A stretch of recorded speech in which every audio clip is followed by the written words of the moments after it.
Prelims 2025 5 question आए हैं international relation से, सेम सोर्सेज हैं, PYQ, करंट अफेयर, विकिपीडिया। इनमें से 5 में से 3 can be easily doable, rest two 50-50 है। देखते हैं क्या क्वेश्चन आया है। देखो जी, नाटो से क्वेश्चन। नाटो बहुत न्यूज़ में था, तो नाटो से क्वेश्चन आया है। क्या पूछा? How many members. बहुत ही ज़्यादा डिफिकल्ट है ये करना, क्योंकि स्वीडन अभी रिसेंटली आया है 2024 में। उससे पहले फिनलैंड था 23 में, नॉर्थ मैसेडोनिया है 22 या 21 में। तो ये दो तो हो पाएगा, यहाँ से बहुत ज़्यादा मुश्किल हो जाएगा आपके लिए करना।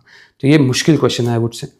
इसी तरीके का नाटो का क्वेश्चन, नाटो यहाँ मेंशन था, तो आपको जाके नाटो देख लेना चाहिए था। ठीक है, कैसे देखोगे? इंटरनेशनल ऑर्गेनाइजेशन को देखना कैसे है? तो देखो जी, ये पैरामीटर्स हैं, इन्हीं पैरामीटर्स के थ्रू देखना। पहला, ईयर ऑफ फॉर्मेशन देखना और इवोल्यूशन देखना। जैसे अपना क्वाड्स है, बहुत पहले बन गया था, बट पहली मीटिंग 14 में हुई, फिर 22 में रिवाइव हुआ, ऐसे हुआ। तो इवोल्यूशन एंड फॉर्मेशन, ये दोनों चीज़ें देखनी है। सेकेंडली, कौन सी ट्रीटी से बना है या कौन से प्लेस पे बना है, ये देखना है। ईयर देखना है, ईयर तो बता दिया।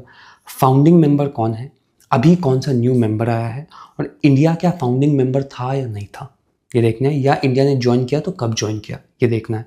हेडक्वार्टर्स देखना है, रीसेंट समिट्स देखने हैं, उसके प्लेस देखने हैं, होस्ट देखना है, और उस समिट का थीम क्या है वो देखना है।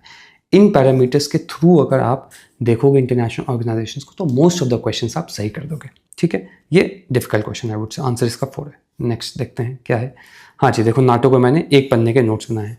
आपको कुछ भी इंटरनेशनल रिलेशन में करना हो, 50 पेजेस का कोई भी ले लेना मटेरियल, किसी भी कोचिंग का ले लेना, वहाँ से कर लेना उसको। आपको बेसिक चाहिए, मैंने एक एक पन्ने के बना हुए हैं। देखो, फाउंडिंग मेंबर यहाँ लिखा हुआ है, 12 फाउंडिंग मेंबर। देखो, ये मुझे ऐसे याद था, मगर और चीज़ें याद कर पा रहा हूँ, बहुत मुश्किल, 1 पेज ओनली।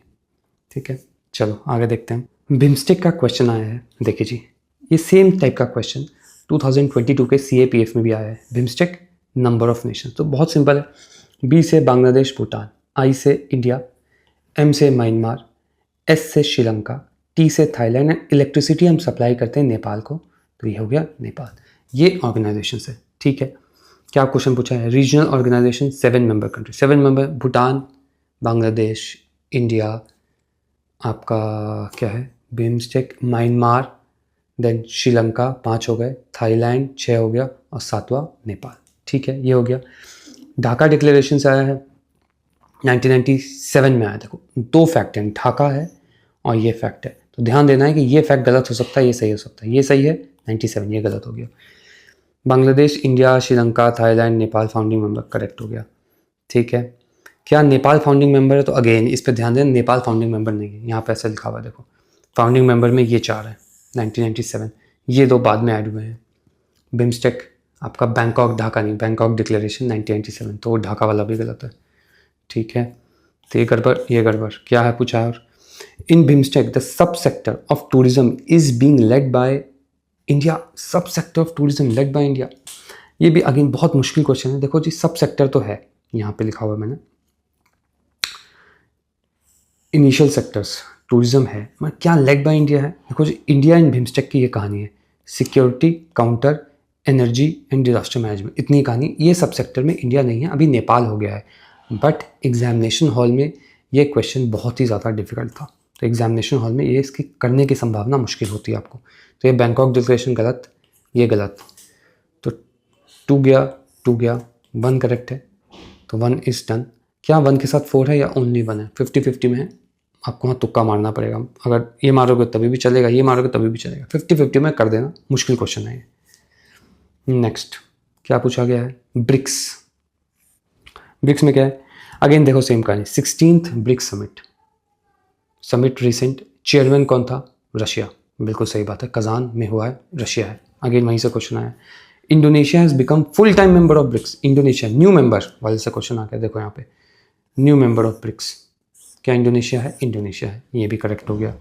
ठीक बात है। क्या है theme of BRICS? 16 BRICS summit strengthening multiculturalism for just and global. देखो जी, 25 अक्टूबर 2024 ब्रिक्स समिट का पूछा गया थीम स्ट्रेंथनिंग मल्टीलैटरलिज्म है, मल्टीकल्चरलिज्म की जगह लैटरलिज्म। ये एग्ज़ाम में इतने बारीकी से देख पाना बहुत मुश्किल होगा, अगर इसमें 1 2 3 होता तो बहुत मुश्किल होता है क्वेश्चन, मगर 1 2 3 नहीं है, ये दो आपको श्योर शॉट पता है। थीम इन जनरल हमें ना वहाँ एग्जाम में याद नहीं आती, तो हमें लगता होगा शायद थीम गलत होगा, तो ये तब ए हो पाता। ठीक है, अगेन इस तरीके के क्वेश्चन 2014 में भी आए हैं ब्रिक्स से, 2020 CDS में भी आए हैं। अगेन 5 ईयर्स का क्वेश्चन कर लोगे तो हो जाएगा आपका काम। ठीक है, तो ये I would say a doable question. ठीक है, ब्रिक्स का भी उसी तरीके से बनाया हुआ है। Next, national nature's restoration law. Again ये भी गेस वर्क से ही होता। आप अगर ध्यान देते PYQ पे, तो जो क्लाइमेट एक्शन में ना यूरोपियन यूनियन ने बहुत काम किया है। देखो यहाँ पे 2024 का क्वेश्चन है, नेट ज़ीरो यूरोपियन यूनियन। 2017 का क्वेश्चन है, global climate change alliance European union. ठीक है, ये डेटा प्रोटेक्शन पे अगेन यूरोपियन यूनियन। तो अगर आपको थोड़ा सा हिंट होता कि यूरोपियन यूनियन ऐसे चीज़ें करती हैं तो आप कर लेते, अन्यथा दिस क्वेश्चन इज़ फ्रॉम 15 अप्रैल 2024। ये पुराना क्वेश्चन है।